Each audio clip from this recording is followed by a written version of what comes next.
السلام عليكم ورحمة الله وبركاته. بسم الله الرحمن الرحيم.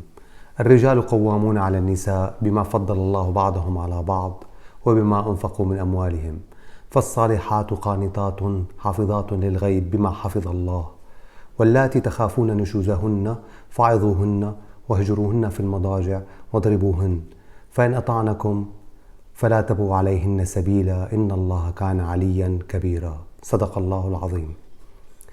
هاي الآية صار لها من زمان كتير يساء فهمها ويساء استخدامها للأسف بمواضيع كتيرة، أهمها موضوعين: قوامة الرجل على المرأة، وضرب الرجل للمرأة. واليوم رح أركز على ضرب الرجل للمرأة. بدي أذكر قبل ما أبدأ بالشرح إنه في كتير محاولات قديمة حديثة، وخاصة هلأ بالوقت الحالي الحاضر، للدفاع والتجميل. المدافعين عن التراث عم يحاولوا يجملوا موضوع الضرب رجل للمرأة، ويحاولوا يمرقوه بطريقة أو بأخرى بطريقة مقبولة، إنه الضرب لازم يصير بالمسواك، أو إنه له شروط كتير قاسية، وإنه ما بيصير إلا بشروط قاسية، وإنه هو ضرب غير مؤذي، وهالكلام كله هذا. ونحن بنعرف قديش في صعوبة لأنه يصير في أي كنترول أو سيطرة على إنه واحد يضرب الثاني، إنه نحن نسمح لواحد يضرب الثاني. الدولة بأي مكان هي الجهاز الوحيد أو الكينونة الوحيدة اللي عندها القدرة على العقوبة الجسدية، لأنه هي اللي عندها المخولة بالقوانين كلها أنه تعمل أي عقوبة جسدية. وحتى العقوبات الجسدية بأي دولة هي محصورة جدا يعني، وكتير مقننة بشكل كتير كبير.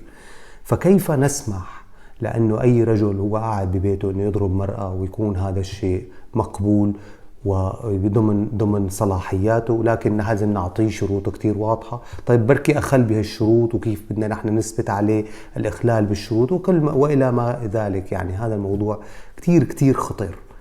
وضرب أحد لأي أحد تاني هو بالقانون الجزائي، مو قانون مدني، قانون جزائي، يعتبر اعتداء جسدي بأي مكان بأي قانون، فهذا غير مقبول.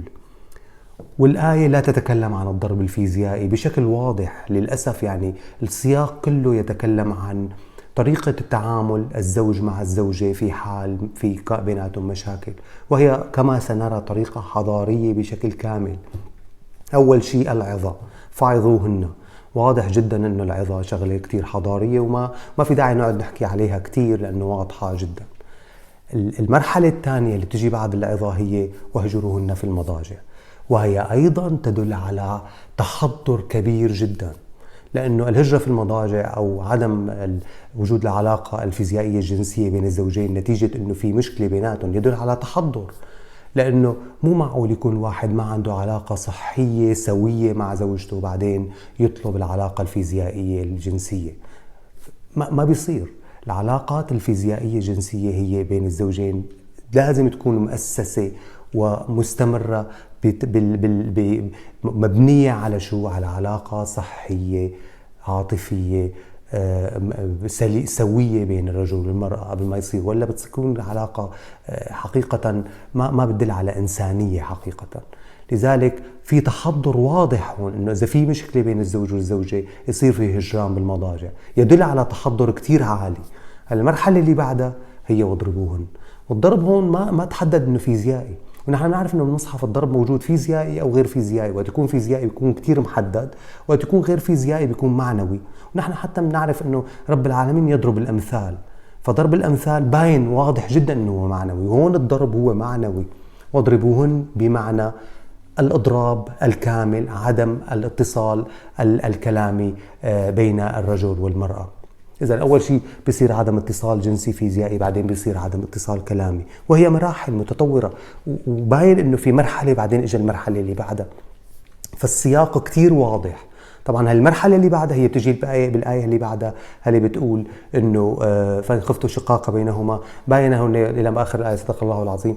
باين هون الآية عم تتكلم عن إرسال حكم من أهلها وحكم من أهله مشان الإصلاح، فباين إنه الأمور كتير تطورت بعد ما صار الإضراب بيناتهم. الإضراب يعني عدم الكلام بيناتهم. موضوع أنه استخدام هاي الآية مشان رجل يضرب المرأة هذا غير وارد وغير منطقي وغير إسلامي، غير ماله، هذا مو هذا اللي عم يحكي عليه المصحف. المصحف عم يحكي عن تعامل حضاري متطور بين الرجل والمرأة في حالة أنه بينهم مشاكل زوجية. تكلم عن العظة بيناتهم اللي هي الكلام ومحاولة الإصلاح الكلامي. بعدين تكلم عن عدم الممارسة للحقوق، مو الحقوق، للأمور الفيزيائية الجنسية بيناتهم، وهو يدل أيضا على تحضر، لأنه إذا في مشاكل معناتها الأمور الجنسية بتكون مشكلة أنه الواحد يمارسها ولو في مشاكل بالحياة الزوجية. وبعد ذلك صار الحكي عن الإضراب بيناتهم وعدم الكلام بشكل كامل. فأرجو من الناس ما يعني موضوع انه تجميل فكرة انه الضرب والله بنضرب بالمسواك او بنضرب بشغلات كثير مقننة، هذا كلام غير مقبول وغير واقعي ولا يمكن السيطرة عليه. وهو أي ضرب لأي من إنسان لإنسان تاني يعتبر اعتداء جسدي ويعاقب عليه بمعظم قوانين الدنيا. أرجو أنه هذا يكون واضح، وشكرا كثير، الله يعطيكم العافية.